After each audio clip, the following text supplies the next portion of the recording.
Stressed from the daily grind? Imagine a better way to unwind. Introducing the pinnacle of relaxation, the luxury massage chairs by Body Health Technology, where state-of-the-art meets ultimate comfort designed just for you, the busy professional, the parent, health enthusiast. Their chairs are not just seats, they're your personal retreats. Oh, I like that. Engineered with the latest in massage technology, it's time to elevate your relaxation. Immerse yourself in the unmatched comfort of Body Health Technology luxury massage chair, because you deserve to unwind in style every single day. I'm Lori Groh, your host, mental health therapist, and practice owner. Each month, we showcase a central theme and provide weekly practical hacks, inspiring interviews, and valuable advice from wellness professionals. Our aim is to help streamline your wellness and mental health journey. Hi, welcome to the Wisconsin Wellness Podcast. I'm your host, Lori Groh. Today, we have Kristen Holmes with us once again, and I'm extremely excited to talk to Kristen. Kristen is a therapist at Shoreside Therapy. She specializes in trauma, loss. She also does work with EMDR, which if you want to, check out our podcast on EMDR. That was really good too. Yeah. And so today we thought we would talk a bit about ambiguous loss and the holidays, because those are coming up really quickly. Yeah, we were just talking about that right before we started recording. Yeah. Right? People are probably like, what does that mean? I think it's helpful to talk about maybe what loss is in general and the different types of loss, because I think when we break it down like this, so many people are actually going to relate to ambiguous loss that they don't realize that's actually what's going on. And so this is the time of year where people start to really feel the effects of it because of how much energy we're giving, what we're doing, family, jobs, kids, school, winter break, all of those things come and hit all at once. Yes, it does seem like usually the holidays tend to be family-oriented, friends-oriented, work-oriented, just an additional stress. When we're experiencing that ambiguous loss, adds an additional dimension. Yeah, when we talk about loss, there are losses that are normalized in the fact that they're like society accepts those losses, seems to understand and have grace for those losses. So an example of that would be like a death, right? A death in the family, a death of a pet even. People recognize physical loss. Okay, that's acceptable. That's the loss that we think about all the time when we think about someone who's struggling with loss and grief, right? Ambiguous loss, there's two different types that we talk about. It's either physical presence, psychological absence, or psychological presence and physical absence. If we break it down in that way, I think a lot of us probably relate to either one of those definitions or both of them when we talk about ambiguous loss. So what would be an example of the emotional loss and psychological loss and physical presence? So psychological loss, physical presence would look like I'm around these people or I'm around this person, but I don't have an emotional, psychological connection with them. This could show up in where we have distanced family.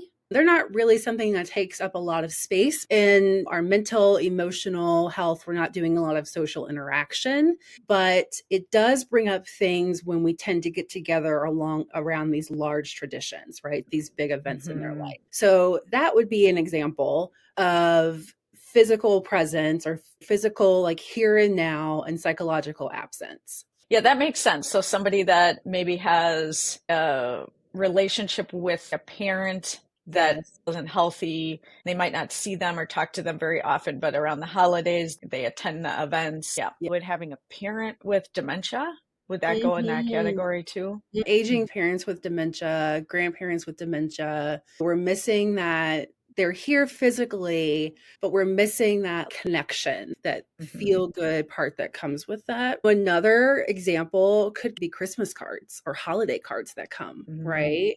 You have this Yeah. physical card in front of you, and maybe it has money in it, or maybe it just has this picture of someone that you know of, but you don't really have a connection with, right? So there's something that kind of shows up as a trigger for a lot of people around the holidays is when we have these physical things coming at us, and we're really struggling with like where we put this, right? Yeah. Categorically in our lives. Now, that kind of is a great segue into the other part of ambiguous loss, and that's the psychological presence and the physical absence. So, this is where there's been an estrangement, a separation, a divorce. That's how we recognize that as in the normal sense, right? Quote unquote. I don't really believe in normal versus abnormal, but the things that are normal for us to see. We are in our everyday. This also shows up with separation from birth. I see it a lot. I work with foster care and adoption. This is like an everyday thing for a lot of the clients that I work with. I see it a lot with women who have given children for adoption. I see it a lot with the kids, their transition to home for the winter break. So they're like leaving this routine, they're leaving this environment at school, and they're coming home. And maybe we don't have that physical presence of a teacher or friends, but we have a psychological presence where we're there mentally or emotionally, we're thinking about them, they're on our minds. This is where I also recognize things like COVID. COVID was really a sense of psychological presence and physical absence because there was a lot of things physically that we were missing: connection, people missing milestones, graduations, birthdays, funerals, things like that. Even loss of jobs. If you are someone that has gone through losing a job this year, you may not physically have that job now, but you're still grieving and thinking about missing that job. People who were affected by the election, not to say that this is a political podcast or anything, we're not going to get into that. But I think for a lot of people, we're moving into a time where we have a transition happening, a big transition happening next month. And with that comes the grief around the things that are unknown right now, the things that we know are going to be changing. So this is where a lot of those losses that are unexplainable kind of fall in. And this is more the type of loss that we think about when we talk about ambiguous loss. That makes so much sense, though, of the differences there, of that there would be some psychological attachment to something, although that person or thing wouldn't be actually right there. Another thing that comes up for college age students is when they move to school and come back and maybe their room isn't there, or the parents move, or sometimes the parents are going through separation or divorce around that time too. And then that loss of their home, people will feel like, oh, am I being dramatic about this? Framing it for them as this is a real loss. It's that place of security. And sometimes people don't allow themselves to really just feel all of those feelings. I think that's a really good point that you make too, is it's that loss of feeling safe and secure. And that can look like losing many different things. If we're going along the lines of college freshmen who have gone off to school and they come back, working with a lot of college students, especially that first semester, this seems to be when they come home and they start realizing that things have kept going. And they are, wait, where do I fit now? We're going back to school and seeing like a whole new group of seniors. I think that happens too a lot, where those who have graduated are invited back for something. Or you come home and you realize like the group of friends that you did everything with in high school now have had their own lives for the past 6 months. It's this grief process that's happening. And we don't really acknowledge the fact that many of us are grieving many different things daily. Right. And the holidays, the end of the year, moving into the new year, this is where we really start to see some of those things show up. And I oftentimes have clients that are like, I don't understand why this is a big deal for me, right? Why is this such a big deal for me? Right. Maybe I'm like, maybe something's wrong with me. Like maybe there's something that's like Right. unresolved, right? Or I really don't have any beef with this person. I don't really understand like what's coming up. A lot of the times it's Yeah. related to ambiguous loss and grief. That question with it is something wrong with me? What's going on? Yeah, that Yeah. confusion with it. But Yeah. everything just seems okay. Or it can be a comparison too of everybody else seems fine. How come I'm not? Yeah. Yeah. So that brings me to along those same lines of how does that grief show up? How does it affect us? So let's break it into some things that we might see in children versus some things that we might see in adults. Because I think maybe that's it, children have a different type of language. And so I think it's going to be easy to talk about if we can break it into those two categories. Children, this is where we see overstimulation happening. This is where we see maybe mood swings. We might see more irritation. We might see even more energy, right? We might see random tears for some kids just around. I have a son who has special needs and he is grieving not seeing, it happens every break. He grieves not seeing his friends and his teachers every day. And for him to Right. consider, hey, we're going to be out for 2 weeks. Oh my gosh, mom, I'm going to miss my friends so much. Mhm. It just hits differently with kids. I think in the other part of that too is we might see acting out. We might Yeah. see some behaviors that kind of creep up that we're like, where in the world is this coming from? So we might see kids that are testing limits more. I think that happens too because just there's this change, right? We might be Yep. seeing family that we haven't that we don't normally see. We might get a lot of grandparent time. We might get a lot of cousin time. There's just a lot of things that are happening, holiday parties, Yeah. things that feel like it's winding down and ending the year, ending this part of the school year, and then we have this nice thick break in the middle of that, right? We might see kids on their phones more. We might see parents leaning heavily on screen use right now, and there's no shame in that. I can be one of those parents too. Just, oh my gosh, I need something for them to do. Right. Because of what's going on, it's like that loss of routine really shakes some kids up. Your kids Yes. that have ADHD, especially your kids that have attachment difficulties or they struggle with mood regulation, emotional regulation. Those are the Right. things that we're really going to see break down Right. around this time of year. Yeah, such a good point with the routine. That's something I see in my house of a lot of questions about every single thing that's going to happen in the next couple of weeks. And I'm like, I don't even Yes. know. I don't Yes. know what to tell you. Not sure what I'm going to do.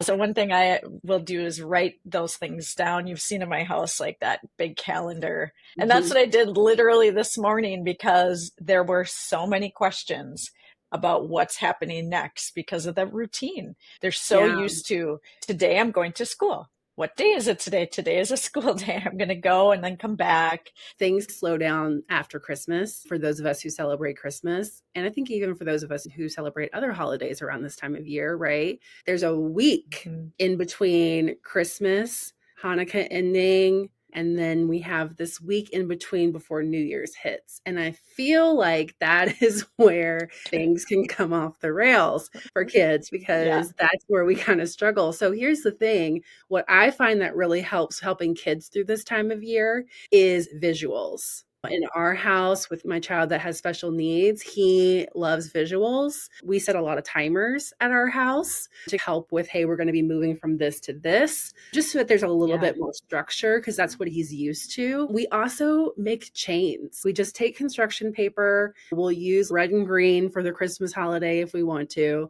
And we'll just count out how many days between today and the day that we go back to school. And then each day we remove a chain and we count the chains that are left. And that kind of helps with the yeah. navigating. When are we going back to school? What are we doing? What are we like? What's the routine, mom? And so I find that's helpful because kids who do have special needs, whether it's physical disabilities, emotional needs, they really need those visuals, Right. those things that help ground them so that they can help them process what's going on in their head. To have a concept of what that time Yeah. looks like. Yeah. Yep. And be able to have that routine with it. I'm doing this and taking this apart, and then I can see how much is left. And Mhm. then the next day, I think that's a Yeah. great idea. Yeah. So in Yeah. thinking about adults, Yeah. looks a little bit different. Our parts that get overwhelmed and that tend to dissociate. So we see dissociating every day. It's when our brain checks out, right? Our brain is overwhelmed. Mhm. We might stare off into space for a moment. We get in the car, we drive from point A to point B.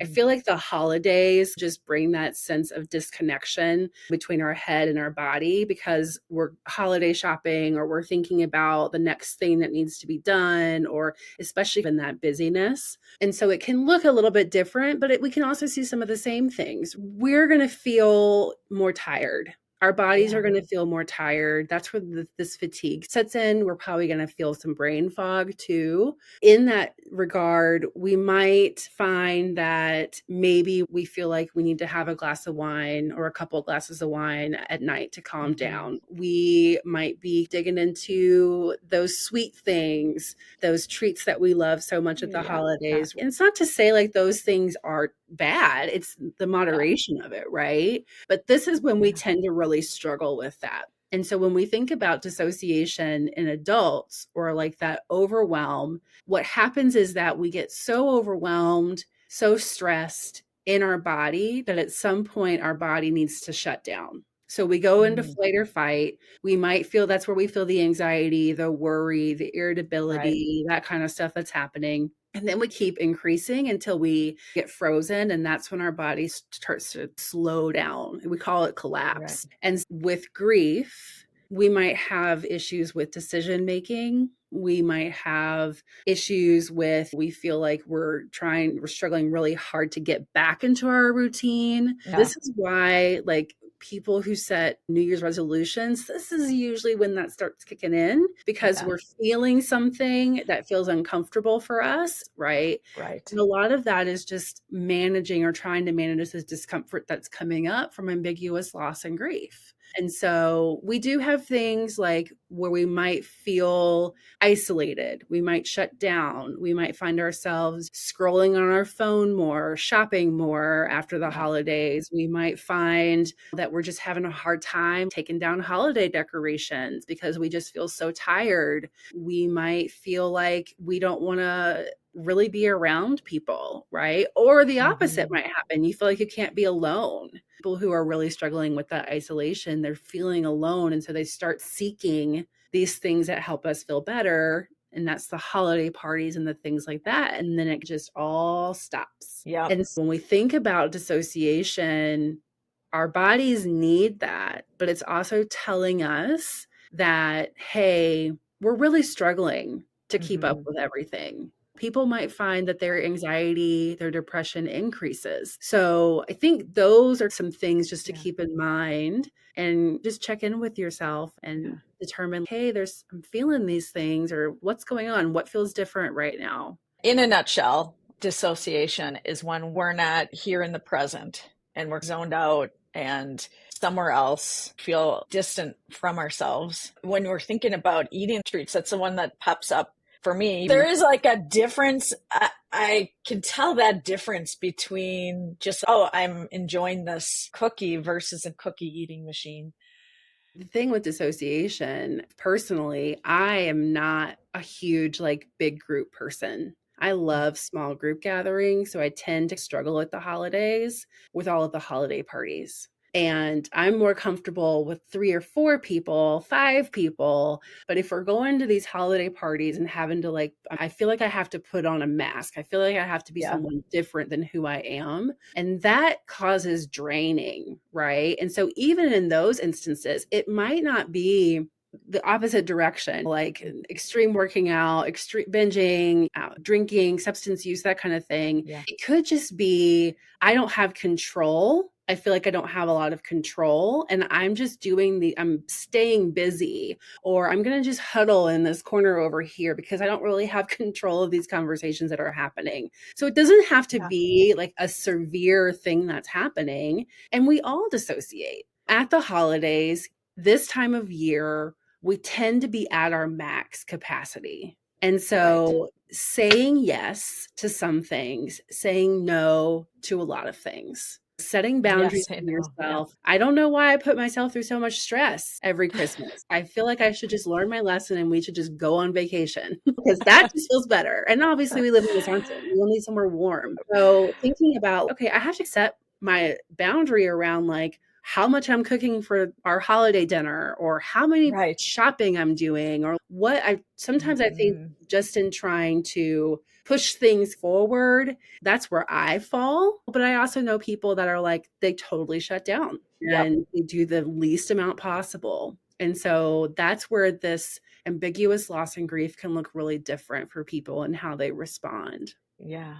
Kristen, you mentioned saying no more often, right? That is a huge thing. That other piece connected to it is understanding how we work and when we're at our best. And what does that look like at that holiday party? If there's so many people, are there ways to take breaks? Shout out to my sister-in-law, Pam. She does an awesome job with that. She'll just go Mhm. sit, look at a magazine, and it's wonderful. She'll come back. She does a really good job of that. Doesn't offend people. Now, I can't speak for everyone where Right. maybe somebody does, Right. but the reality is that we all have our limits and why not just say that? But I'm curious before we end, are there some other things that people can do that would help during the holidays when they're experiencing dissociation and that ambiguous loss? Yeah, I think one of the things that I do with my clients is we start thinking about what's different about this year. I feel like that's a really good place to start. What am I feeling? Like doing a check in with myself. What's going on this season? What's the last 3 months been like? What things have changed? What did we have last year that we don't have this year, vice versa? And so Mhm. I feel like that's a really good place for most people to start because you have to identify if you've had a job loss this year, you may not be, but you may not be thinking about the loss of that job in a way other than like how it's affecting your finances. And so I think maybe sitting down and going, okay, what are some things that are heavier this year for us or for me? And then identifying what do I feel like my capacity is? Am I Yeah. operating at 90%? Or am I coming into the holidays with more like 30% or 20% in the Mm. tank? And around ambiguous loss or this like psychological presence, physical absence, and then vice versa, I think giving yourself permission to go, you know what? I don't really have this great relationship with my parents right now. Maybe instead of going and spending the whole day, maybe I just go and I spend part of the day. Or if there's something going on leading up to, I just feel really tired. I feel like I need a break from things. Just say no to the holiday party or go for a little bit and then leave if you feel like you Mhm. have the energy to go. You don't have to do everything 100%. And Right. that I think is where we can fall into this rut, this inner, Mm. right, where where we're dissociating, where we're really struggling with our moods and things like that. Thinking Mhm. about what is it that I think I need? And how do I kind of work towards that? Some of us are probably thinking, I'm not really good at setting boundaries. And so it could be something that you seek therapy for after the new Yep. year, right? Like how to integrate these things, how to be more aware of this, how this loss shows up in my life so that you can work on that in the future so that you're not feeling as overwhelmed and stressed around Mhm. this time of year. Giving Yeah. yourself time. The other thing, too, for me is self care. I know that as much as I would love to have the big Christmas, and we were talking about before we started, my ideal Christmas, maybe just saying, what are 2 or 3 things that are really important this holiday? Yes, 100%. Yeah. Yeah, using that as your value system. If Yeah. I have these 2 or 3 things that are really important, say mine is quality time with my family and my being present, then Mhm. I'm gonna, whenever something comes up, I'm gonna think about my 2 things and I'm gonna say, does this add to that or does it pull away from me being able to do that? The answer is it pulls me away from that. Okay, let's think about what we can do a little bit differently so that Right. you're not so drained and you're not screaming at your kids Right. that week Right. before New Yeah. Year. Yep. And my values are Mariah Carey, and Yeah. that needs to be number one, and being allowed to sleep until 7. That's my value right there.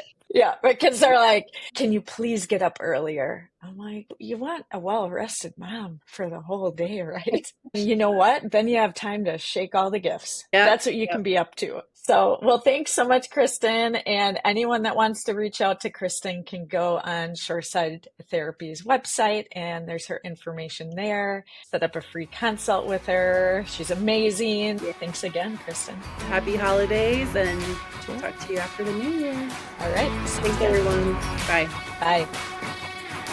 Thank you for joining us today on the Wisconsin Wellness Podcast. Remember, your well-being is a priority, and we're here to help support you every step of the way. If you've enjoyed today's episode, don't forget to rate, review, and subscribe to our podcast for more inspiring content on health and wellness. You can also join our Facebook group to connect with Wisconsin wellness providers by clicking the link in our show notes. Take care of yourself and remember that your well-being is a journey, not a destination. We look forward to you joining us again next time on the Wisconsin Wellness Podcast. Until then, stay well and stay inspired.